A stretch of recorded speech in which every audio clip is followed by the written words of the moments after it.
Okay, so confession time, maybe. I work in the online gambling industry. Day in, day out, it's licensed casinos, slot machines, regulations, the whole deal.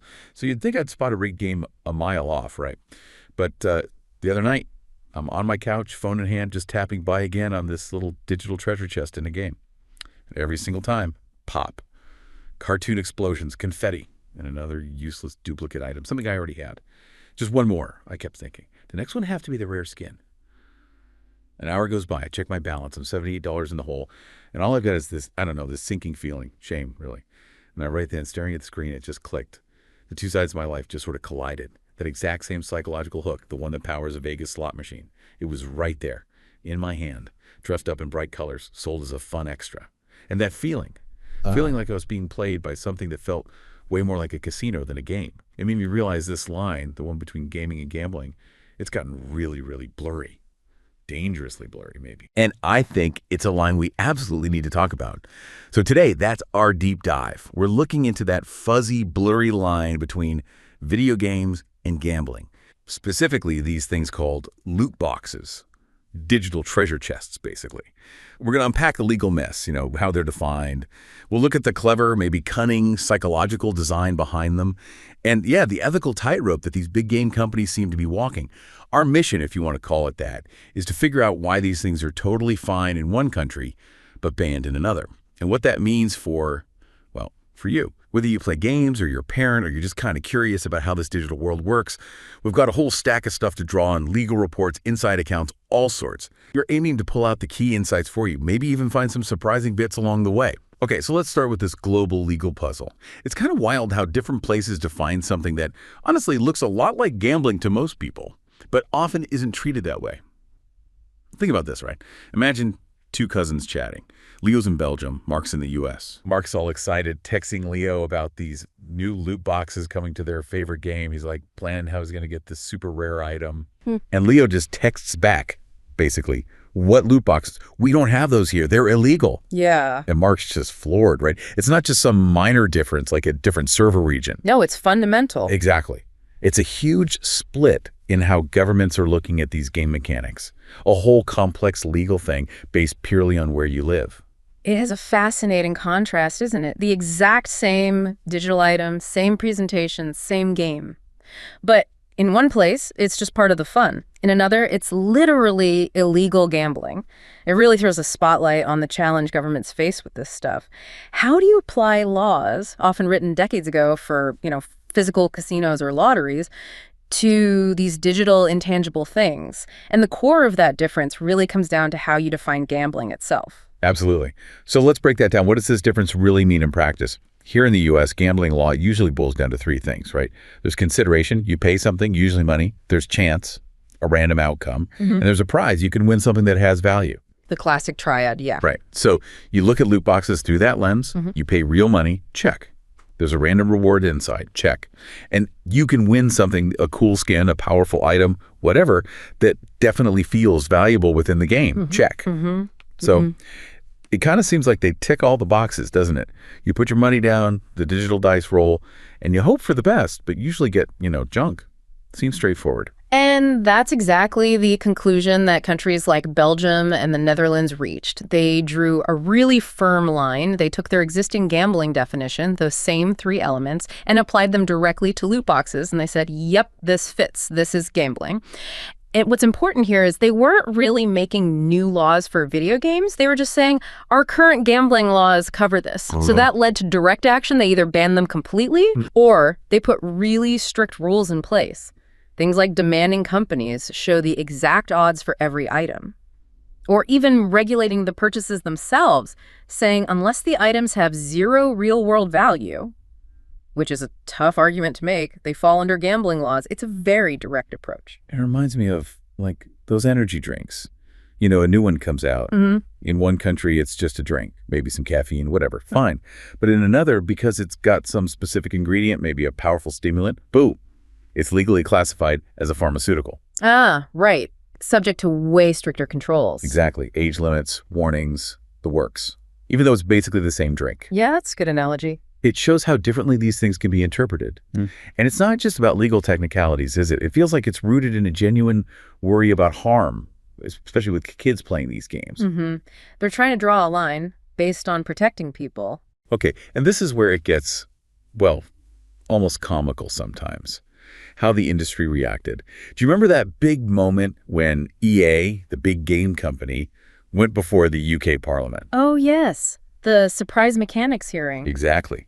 They called loot boxes surprise mechanics and actually claimed they were quite ethical. It sounded like something straight out of, I don't know, a Saturday morning cartoon villain's monologue. It was quite the performance, a masterclass in, shall we say, creative phrasing. Right. Trying to reframe the whole thing. Like, look over here at the surprise. Don't think about the gambling part. Exactly. And you have to ask, why the linguistic gymnastics? Why not just call them what they look like? Well, in those public hearings, not just EA, but Epic Games too, executives were seen as being, well, pretty dodgy with some answers, as one report put it. Dodgy, yeah. Like, for instance, claiming they couldn't track how long people played their games, playtime. Seriously. Yeah. But platforms like Steam have done that for ages. You can see your hours logged right there. Oh, precisely. So that claim raised a lot of eyebrows. It felt unbelievable. And they've been accused of using lawyer talk, answering very specific, narrow questions while dodging the bigger issue. Ah, the careful non-answer answer. Exactly. Yeah. Prioritizing the legal spin or the marketing message over just being straight. Their argument that, total playtime isn't useful data compared to engagement data. Well, that just sounds like deflection, doesn't it? Yeah, it does. Like, they don't want to provide data that might show people playing for unhealthy amounts of time trying to get these items. It certainly suggests an effort to control the narrative and avoid transparency. It really highlights that gap sometimes between the tech companies and the policymakers trying to understand them. It reminds me of those hearings years ago where you had senators asking completely clueless questions about tech. The infamous, how does Facebook make money if they don't charge users type questions. Yeah.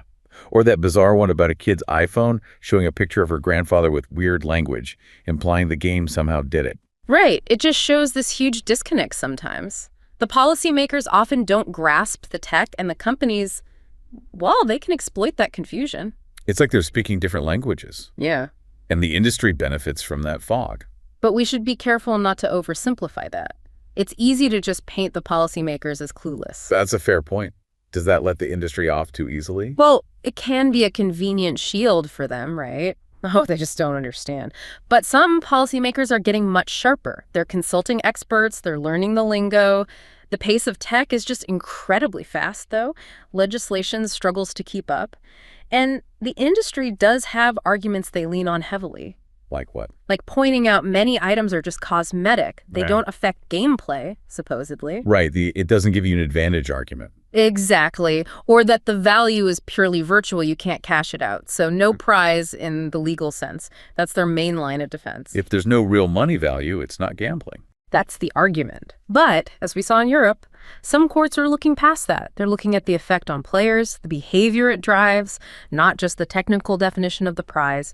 They're digging deeper. And this whole dance around definitions, trying to find loopholes, it's not exactly new, especially where gambling-like activities are concerned. Think about pachinko in Japan. Oh, yeah, the noisy parlors with all the silver balls. Exactly. Technically, direct cash gambling is illegal in Japan, but pachinko is a massive industry. Oh. You win the metal balls in the game. Then you take those balls and exchange them for prizes or tokens, usually right there in the parlor. Okay. Then you take those tokens off into a little separate shop literally next door or around the corner and sell those for cash. The extra step. Precisely.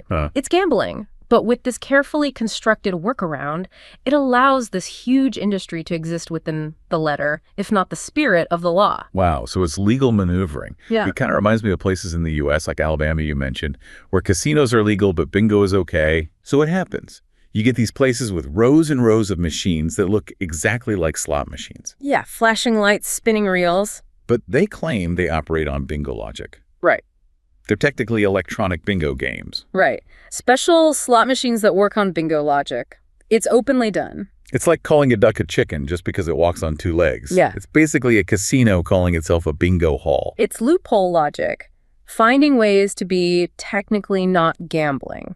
And that is exactly what's at the heart of the loot box debate, that technically not gambling defense. Remember the Dutch court case involving FIFA? Initially, the court said FIFA loot boxes weren't gambling. Why not? Their reasoning was kind of narrow. They said selling entire player accounts wasn't a reasonable way to make money, so the items didn't have real-world value in that sense. And you couldn't directly cash out the items themselves. So the value stayed inside the game, supposedly. That was the argument. But this created a real mess in Europe. Total fragmentation.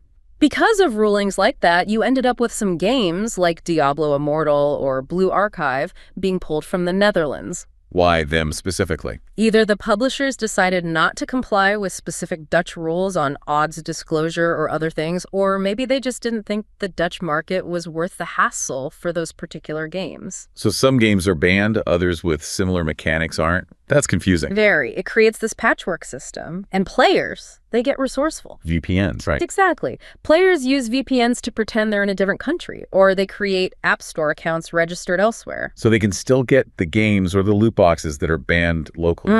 It's a constant cat and mouse game. Regulators try to block things. Players find ways around it. It just shows how hard it is to enforce national laws in this global digital world. Okay, so we've got this legal mess. But maybe the bigger issue, especially when you think about kids, is the psychology of it all. Let's imagine a scenario. Helen, a mom, and her 15-year-old son, Jamie. Jamie's playing this big fantasy RPG, right? And he's obsessed with getting this super rare dragon mount. The ultimate status symbol in the game. Totally. But he's spending way too much money on loot boxes trying to get it, overdrawing his account even. And he tells his mom, I just felt like the next one would have it. I saw this streamer get it on his third try. I felt so close. Oh, boy. Yeah, that I felt so close line is key. Jamie's experience there. It's a perfect, almost textbook example of something called a variable ratio reinforcement schedule. Okay, sounds technical. What does that mean in plain English? It's the exact same psychological principle that makes slot machines and casinos so incredibly addictive. Really? The same thing. Identical. Think about it. You pull the lever or press the button. You don't know when you'll get a win. It could be the very next spin. It could be 50 spins later. But you know a win is possible at any moment. That unpredictability is what keeps you glued to the machine. Ah, okay. So you keep going because the reward might be just around the corner. Exactly. It creates this chasing the high feeling. Your brain gets little hits of dopamine, the feel-good chemical, just from the anticipation, even if you don't win. And loot boxes are engineered to do the same thing, to make you open just one more. Exploiting that hope, basically. Pretty much. And to make it worse, the actual odds of getting those top-tier items, they're often hidden.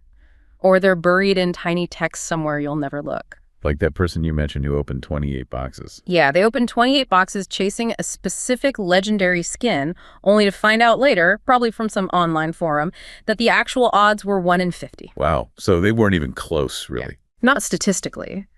But the game's presentation, the near-miss animations, maybe seeing others win it, feels close. And that feeling keeps you spending. It really is like a magic trick, isn't it?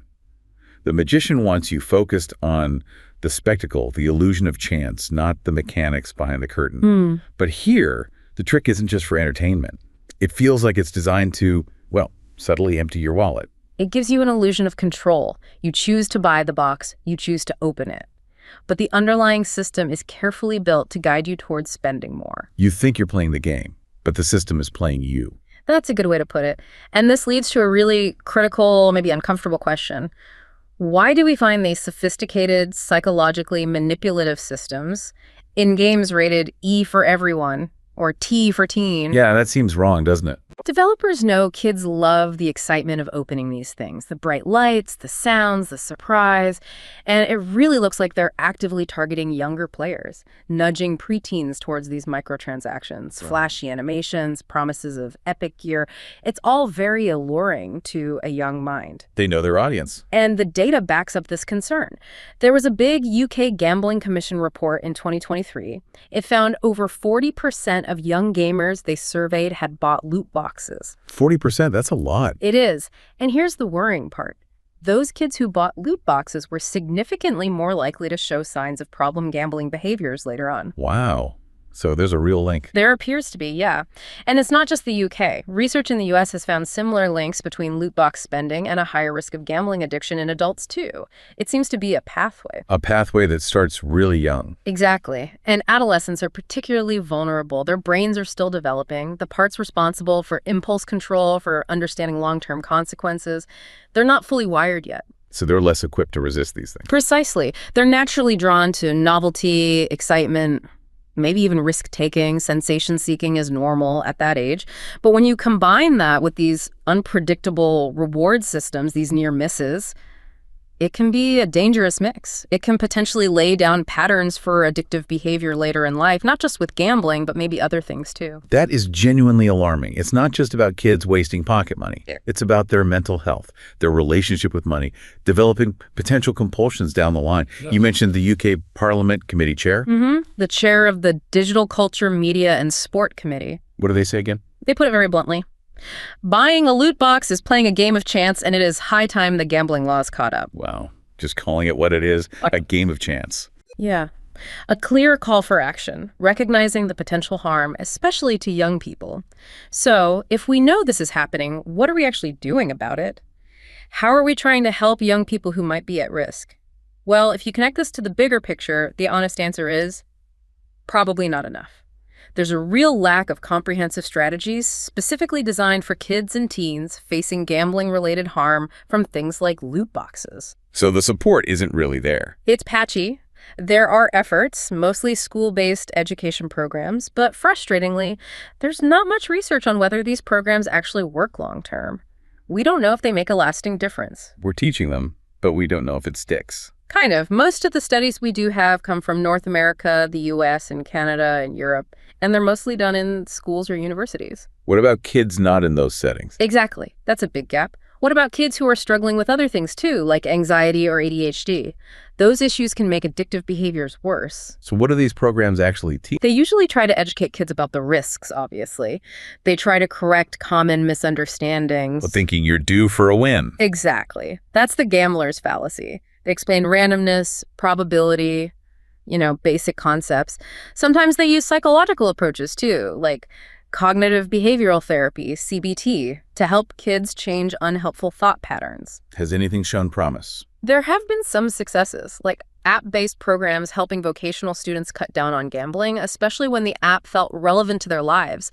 And making the content age-appropriate is crucial. You wouldn't explain complex probability to an 8-year-old, right? You'd focus on simpler ideas of chance.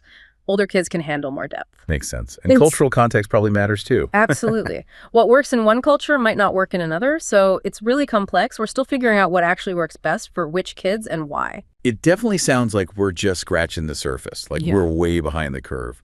While we're figuring out how to help, kids are being exposed to these mechanics constantly, potentially programming these vulnerabilities during a really critical developmental stage. It feels like giving someone the keys to a sports car before they've even learned to ride a bike. The tech moves so fast and our safety nets just aren't keeping up. Okay, let's shift gears a bit. Let's talk about the folks making these games, the developers, the publishers, the people behind the curtain. I read this anonymous confession online, supposedly from someone who used to be a monetization strategist at a game company. Ah, yes. Those stories occasionally surface. What did this one say? It was pretty chilling, actually. Yeah. They said their job, flat out, was to optimize revenue through engagement, not to make the game more fun. Optimize revenue. Not fun. Okay. And they even called their design meetings. Yeah. Wait for it. Casino strategy sessions. Wow. Casino strategy sessions. That's quite an admission, even anonymously. Hashtag the dark side of surprise mechanics. If that account is accurate, it paints a pretty stark picture, doesn't it? It suggests a deliberate, calculated design aimed squarely at exploiting our psychological biases to make money. Think about how loot boxes open. It's rarely just, poof, here's your item. No, it's a whole performance. Exactly. The glowing lights, the sounds building up, the dramatic reveal, none of that is accidental. It's all carefully crafted. It's designed to trigger that dopamine rush in your brain, just like a win at a slot machine, to make the experience itself feel rewarding and addictive, even if the item is junk. So the opening itself is part of the hook. Absolutely. And it gets deeper. This strategist mentioned using friction analysis. Friction analysis, what's that? It means using player data to find the exact points in the game where players get stuck or frustrated or bored. Why would they want to find those points? Because that's when you're most likely to spend money to get past the block. So you hit a wall, you can't progress, you're annoyed, and suddenly, hey, maybe this loot box will give you the item you need. Precisely. It's identifying an emotional pain point and offering a paid solution. It's not about better game design, it's about monetizing frustration, creating artificial hurdles you can pay to jump over. That feels really cynical. Using data not to improve the game, but to find the best moments to ask for money. It's a sophisticated, data-driven approach built on understanding psychology to drive revenue. And the really disturbing part, the kicker from that confession. This person claimed they had systems that would actually increase your chances of getting a rare item on your next purchase, but only if you hadn't spent money for a while. Oh, wow. So like a loyalty bonus, but in reverse. Please come back and spend bonus. Exactly. A specific algorithm tweak to re-hook players who had stopped spending, to lure them back into the cycle. Okay, that crosses a line, surely. I mean, all marketing tries to influence us, right? But actively manipulating the odds like that. Where is the line between just persuading someone and being predatory, especially when it's hidden inside a game mechanic? That's the multi-billion-dollar question, isn't it? It feels predatory because it's not transparent, and it's directly manipulating the core reward system based on spending behavior. It's like a casino seeing you walk towards the exit and quickly rigging the nearest slot machine to flash a near win just to pull you back. Yeah, it's not a fair game at that point. It's a trap. And this brings us right back to ethical responsibility. What obligation do developers have? When a company like EA stands up and says, you know, our FIFA packs are actually quite ethical and quite fun. Yeah, you mentioned that earlier. It just makes you suspicious, doesn't it? Like that observer pointed out, if someone has to reassure me they're being ethical, I immediately think the opposite. Right. True ethics usually doesn't need a press release. Exactly. It's often a defensive posture. It hints they know there's an issue. This is where we get into dark patterns in design. User interfaces deliberately made to trick or nudge you into doing things you wouldn't normally do, like spending money or signing up for something. Like those confusing unsubscribe processes. That's one example. Here, it's about designing the reward loop to maximize spending, potentially at the player's expense. It erodes your choice, your autonomy. And when you look at the money involved, wow, it really puts the pressure on, doesn't it? You said EA's FIFA and Madden packs alone. What was the figure? $1.1 billion in 1 year. 1.1 billion. Yeah. Just from those randomized packs. And that was 21%, over a fifth of their total revenue for that year. Okay, when a single mechanic brings in that kind of cash, the incentive to keep it going, maybe even push it harder, becomes enormous, doesn't it? Yeah. It makes it incredibly hard to imagine them willingly giving that up or even significantly changing it just because it might be harmful. Consumer protection starts looking like a barrier to profit. The drive to optimize revenue, as that strategist put it, can easily overshadow ethical concerns when the numbers are that big. And like you said, it's not just EA. Activision, Valve, Rovio with Angry Birds. Lots of companies make huge sums from these kinds of mechanics. Often we don't even know how much because they don't break it down in their financial reports. So the full scale is probably even bigger than we realize. Very likely. And the industry tends to rely on those legal ambiguities we talked about, the slow pace of regulation.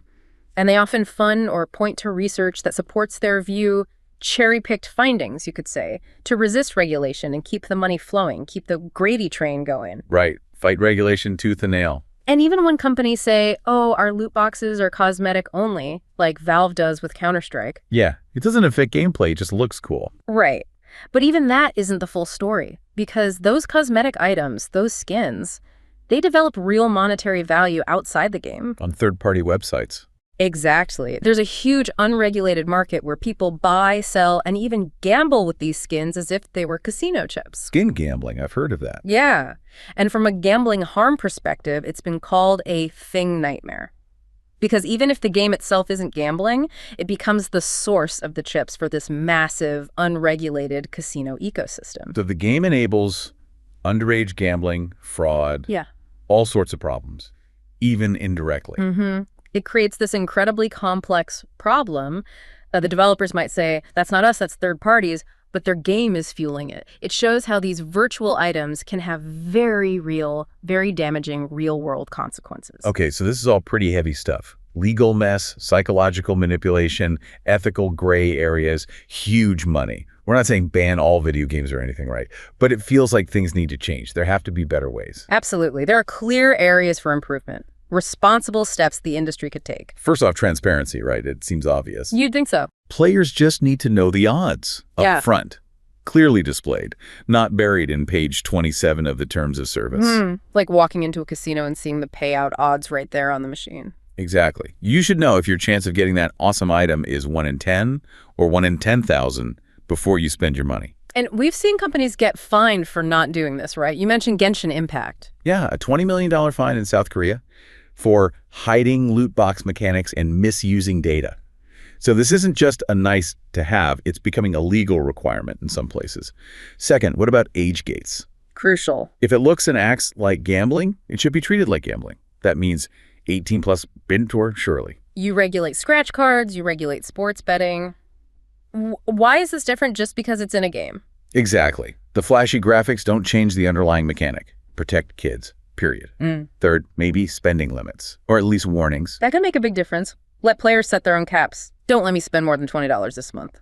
Or even just automatic notifications. Hey, you just spent $50 on loot boxes today. Just letting you know. Yeah, something non-judgmental that just breaks the spell for a second. Gives you a chance to pause and think. It puts a little bit of friction back into a system designed to be frictionless. Fourth, maybe make them opt in. How do you mean? Like loot boxes are turned off by default when you install the game. You have to actively go into the settings and turn them on.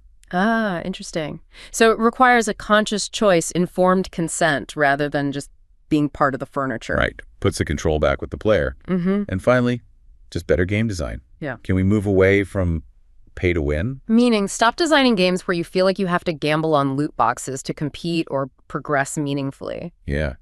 Offer alternatives. If I want that cool sword, just let me buy the cool sword directly for a fixed price. Direct purchase, so players know exactly what they're getting for their money. Right. Give people choices, not just lottery tickets. Those are all really important points. And thinking about who needs to do what. Parents, developers, policymakers, they all have a role, don't they, for parents? Use those parental controls. We know most parents know about age ratings and check them, which is great. Build on that. Talk to your kids about digital money being real money. Games make it so easy to spend without thinking. That's true. It feels like play money. Exactly. And, maybe controversially, check those bank statements. That study finding parents accidentally spending over $800 a year per kid on this stuff without realizing, that's a wake-up call. Communication and monitoring are key for developers. The ethical onus is on you. Ditch the manipulative tricks. No more fake countdowns to create false urgency. No more near-miss animations designed to make you feel you almost won. No more baiting players with glimpses of amazing items they have almost no chance of getting. Stop using casino tactics in game design. Precisely. Be transparent. Offer direct purchases. Build trust. Don't exploit psychology. And for policymakers, we need clear laws. Especially in places like the US, define whether loot boxes are gambling under the law. Stop the ambiguity. Mandate proper age gating. If there's chance-based monetization, it needs an adult rating. Simple as that. And enforce full odds disclosure. Make it prominent. Like nutrition facts on food, we need chat stats on loot boxes. If it's a 1 in 10,000 chance, say so. Big and bold. Right. Transparency shouldn't be optional, it should be the law. Consumer protection needs to catch up to digital reality. Yeah. It really is all about rethinking the loot. And what's fair? I mean, seriously, if a real casino tried to pull some of the stuff games do, like you pay for a roulette spin, but they don't show you where the ball lands. They just say, nope, lost again. Want to buy another spin? They'd be shut down overnight. There'd be riots. Exactly. But somehow in games, it's often just accepted. The house always wins, right? Even if the house is a cute talking llama holding a treasure chest. Hashtag tag outro. Well, this has been quite the dive, hasn't it? It really throws that line between engaging fun and, well, potentially harmful exploitation into sharp relief. It's clearly a massive, complicated global issue. You've got the legal fights, the different rules everywhere. Then there's the deep psychological impact, especially on kids, and these fundamental ethical questions about how games are designed by companies making billions. Yeah, it touches on so much. Consumer rights, public health, the future of entertainment. It's not just about games. We've really seen how slippery definitions can be, how one place calls it gambling and bans it, while another calls it a surprise mechanic and allows it. And that inconsistency leaves players, often young ones, exposed to these potentially addictive mechanics, understanding the psychology, knowing the industry's huge financial drivers, and seeing the push for more ethical, transparent design.